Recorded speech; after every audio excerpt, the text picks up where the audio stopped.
I grew up in the evangelical church world in the 90s, which was like, if I could sum it all up, it'd be I'm bad. And because I'm bad and every human is bad, Jesus had to come. He had to die because we're so bad. And he died. So now we try to be good. And if we can be good enough, we'll be with Jesus again. It was like essentially how I understood why Jesus came and why Jesus died, right? And it doesn't necessarily work, like especially in Los Angeles in 2018. Like it just doesn't work with what I know about people, what I know about the world. God had felt so distant to me, and I always felt that God was out there, and I had to get to God. And what Richard helped me understand is that God's here all along. It's just that thought one day on the beach that God has been near here all along.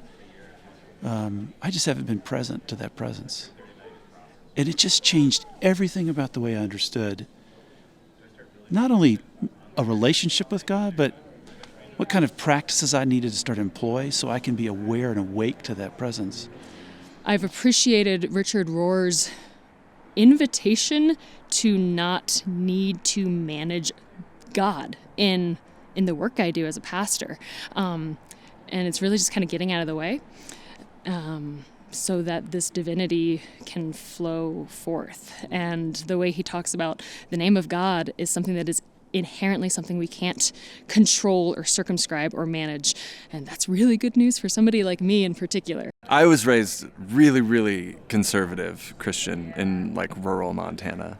And I, in my process of coming out as gay, was so excluded within this theology that I actually really wanted to understand and believe in. And so I think it so has affected how I get to live my life and experience God and be a part of the story still. But if I told that to someone, a family member, it would be a wrestle, a struggle. I mean, they would fear for my soul probably. But the bigger story of God that I get to hear now makes so much more sense. Am I okay? Right? And is this okay? And is what I believe okay? And I think if I could go back to myself, like, that's all I would say. It's like, you're so okay, and you're gonna be okay. Like, you have to trust yourself.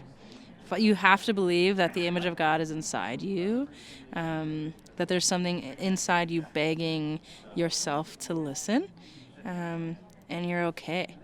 This is another way of having language for the things that are true in our world and that we see revealed all over the place. I've been thinking about a lot of stuff I've been hearing today and just thinking like, this book I read about community organizing and biomimicry, like this says the same thing. If you look at quantum physics, this is saying the same thing. Like the point of, the things in our world are not about like them functioning as individuals, but about the webs of relationship and the interconnections between them. Finding a community of people that were open to me still pursuing God. I had a couple of really incredible conversations with a pastor who said, God is bigger than what you were told. You should join us. And that allowed me to re-pursue God because I didn't think I was allowed to.